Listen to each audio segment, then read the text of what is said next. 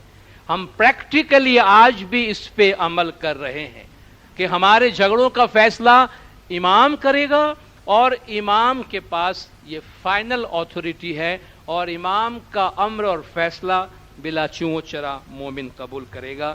اور آخری بات کہہ کے میں اپنی جگہ لوں گا کہ مومنین کے جو ذاتی میٹرز ہیں، ان کی جو پرسنل لائف ہے، پیغمبر کو اس میں بھی اختیار حاصل تھا. نبی صاحب کی ایک پھوپھی زاد بہن تھی زینب بنت جہش.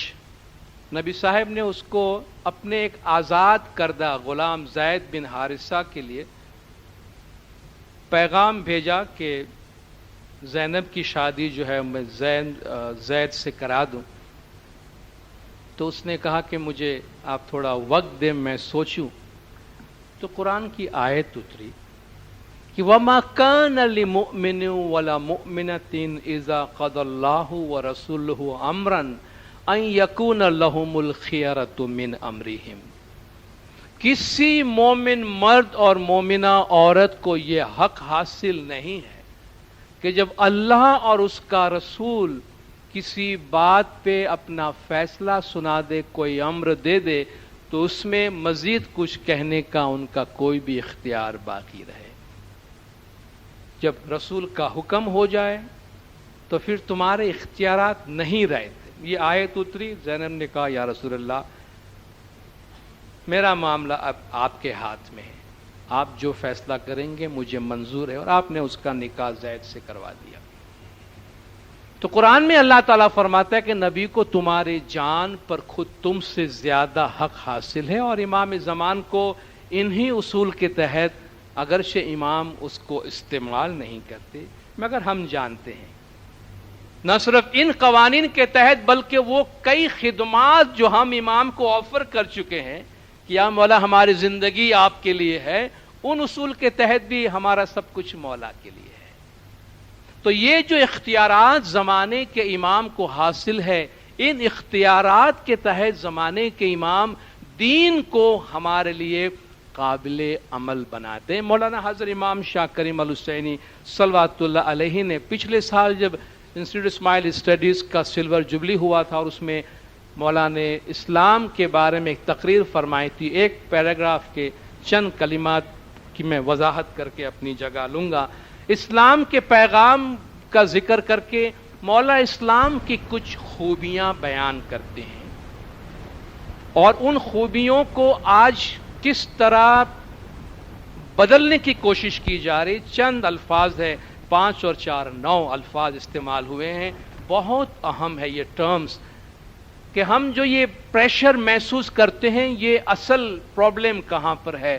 مولا نے اس کی نشاندہی کی ہے. امام نے فرمایا this message is still important today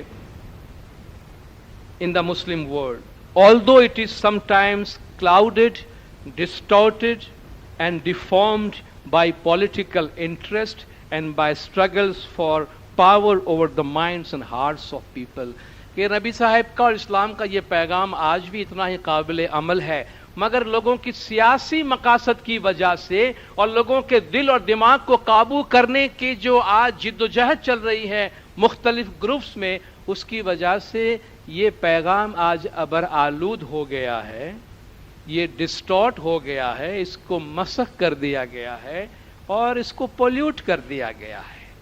پھر مولا فرماتے ہیں there are attempts at transforming what are meant to be fluid, progressive, open-ended, intellectually informed and spiritually inspired tradition of thought into hardened, monolithic, absolutist and obscurantist position.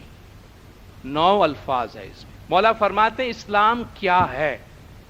اللہ کا یہ پیغام جو مولا فرماتے ہیں فلوڈ جیسے پانی فلوڈ ہے، جو سیال ہے، مایا ہے، بہنے والا۔ فلوڈ جو غیر منجمد ہوتا ہے، پانی کو جدھر لے جاؤ نکل جاتا ہے، پانی جمع ہوا نہیں ہوتا۔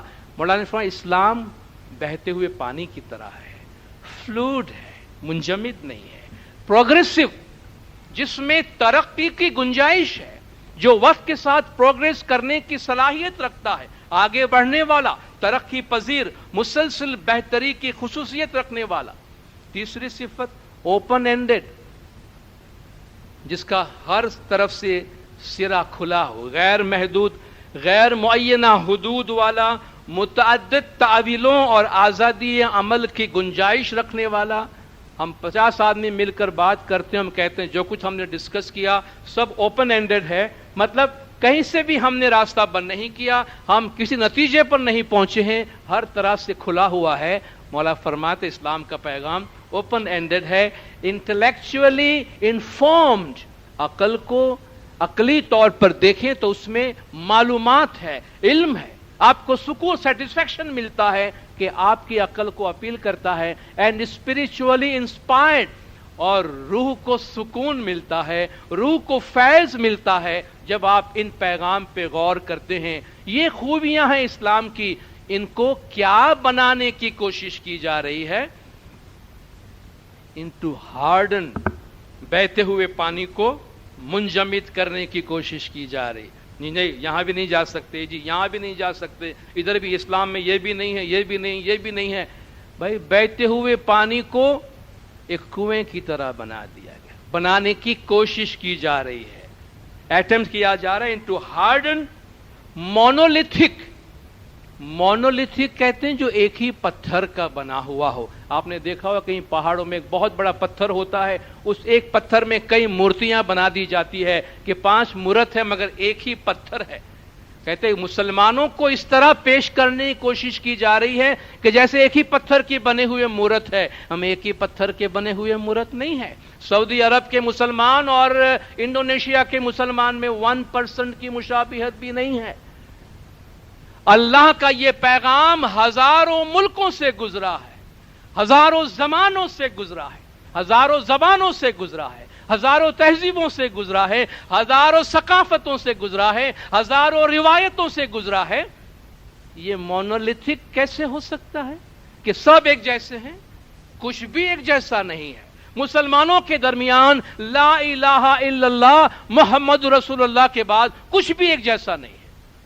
ایک چیز ہے جو مشترک ہے، باقی سب الگ ہے۔ اپنی زبان بولنے والے، اپنا لباس پہننے والے، اپنی ثقافت، اپنی تہذیب پہ عمل کرنے والے، حتیٰ کہ اپنے طریقہ پر دین اسلام پہ عمل کرنے والے، ان کو ایک ہی طریق پر لانے کی کوشش کی جا رہی ہے، ایٹمپٹ کیا جا رہا ہے پاور کے لیے، پولیٹیکل گین کے واسطے۔ اس میں اور یہ غیر فطری چیز ہے، کیونکہ اسلام میں ایسی چیز ہے ہی نہیں،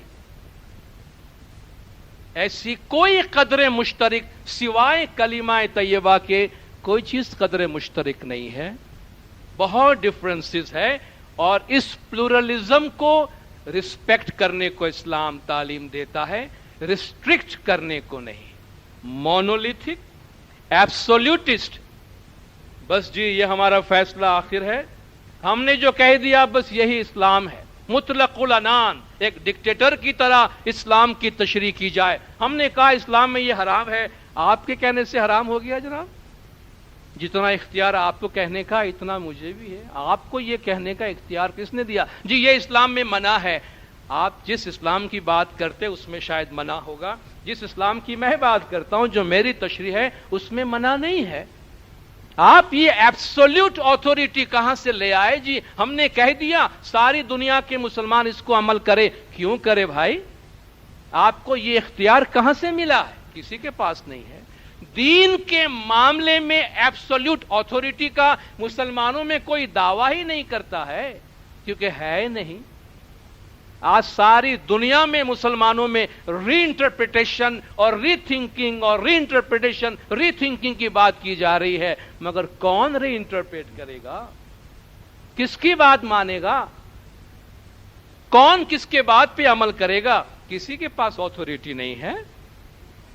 تو ایسی چیز کو آپ ایبسولوٹسٹ کہ بس ہم نے کہہ دیا یہ ہمارا حکم ہے اور سارے مسلمانوں کو ماننا ہے.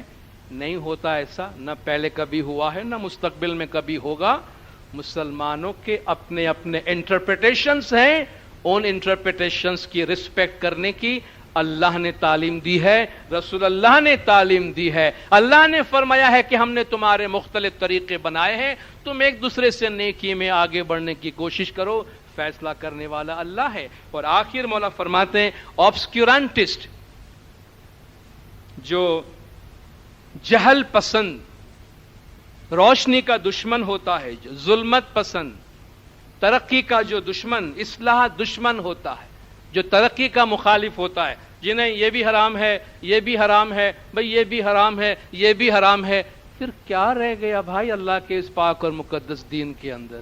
ابھی زیادہ سنائی منائی ہے، اچھے کپڑے نہیں پہنو اسلام میں حرام، یہ نہیں کرو اسلام میں حرام ہے، یہ نہیں کرو اسلام میں حرام ہے. کہ غم زدہ سا افسردہ ایک رونی صورت بنا کر کسی اندھیرے میں جا کر بیٹھ جائے، ہاں یہ پکا مسلمان لگتا ہے. کیا یہ اسلام ہے کہ یہ بھی منع؟ اور کہاں سے آپ یہ لے آئے یہ بھی منع ہے، یہ بھی منع ہے، یہ بھی منع ہے؟ ہم شروع سے یہ کہتے آئے ہیں اس اقتدار کی ضرورت اس لیے ہے کہ اللہ کے پیغام کو وقت کے مطابق واضح کرے، وقت کے مطابق عملی جامہ پہنا ہے. ورنہ جو پہلی شروع میں گھوڑے والی آیت میں نے آپ کو بتائی تھی، اگر آپ کو ٹیکسٹ پہ چلنا ہے، قرآن کے ٹیکسٹ کے مطابق جانا ہے، تو جنگ میں یہ آپ کا ٹینک بھی حرام ہے، آپ کی یہ میزائل بھی حرام ہے، آپ کی بندوق بھی حرام ہے، آپ کا ہیلمٹ تک حرام ہے، کیونکہ آپ کو بال کالا کر کے دشمن کو مرعوب کرنے کے لیے کہا گیا ہے. یہ کہاں سے لے آئے ساری چیزیں آپ؟ یہ زمانے کا تقاضا ہے، زمانے نے آپ کو مجبور کیا ہے کہ آپ اس پہ عمل کریں. انسان نہیں بدلتا تو زمانہ اسے بدلنے پہ مجبور کر دیتا ہے. تو اتھارٹی اللہ کی زمین پر ہمیشہ سے قائم ہے. ہمارے انٹرپریٹیشن کے مطابق وہ اتھارٹی امام کے پاس ہے. اس لحاظ سے ہم بہت خوشی سے اس بات کا اعتراف اور اس بات پہ فخر کرتے ہیں. اسلام کا سب سے بہتر، موسٹ آتھینٹک انٹرپریٹیشن صورت ہمارے پاس ہے، کیونکہ ہم آج بھی زمین پر موجود اللہ کے اختیارات کے ساتھ اپنا رشتہ اور اپنا رابطہ بندھے ہوئے ہیں. میں اپنی جگہ لوں اس سے پہلے میں اپنی 2 کتابیں آپ سے انٹروڈیوس کروانا چاہتا ہوں. جو باتیں میں آپ سے ڈسکس کر گیا اور انہی حوالوں سے ہمارے طریقے کے بارے میں جو مختلف سوالات آتے ہیں، ہم نے کوشش کی اس کے لیے کوئی بیس فراہم ہو قرآن اور نبی صاحب کی ٹریڈیشن میں سے، کہ جس سے ہمارے نوجوانوں کو انف میٹیریل ملے. تو یہ کتاب اسماعیلی طریقہ کے نام سے ہیں، جو ہمارے طریقے کو قرآن اور نبی صاحب کی سیرت اور شریعت سے کی روشنی میں سمجھنے میں ہمیں مدد دے گی. اور ایک دوسری کتاب جو الکواکب، کواکب کے معنی روشن ستارے ہوتے ہیں، جو کوکب کا پلورل ہے. اس میں 42 آرٹیکل ہے مختلف عنوانوں پر. امامت ہے، امام کے فرامین ہے، ہمارے ایتھکس ہے، کچھ پرسنالٹیز کے اوپر ہے. تو اپنے مذہب کی سمجھ اور آرٹیکولیشن کے لیے انف مٹیریل ہمارے پاس ہو، اس سلسلے میں یہ کتابیں آپ کی مدد کر سکتی ہے. آپ جماعت نے خاموشی سے سنا، مکھی کامڑے صاحبان نے آپ کے سامنے بولنے کا موقع دیا. آپ سب کا بہت بہت شکریہ. یا علی مدد.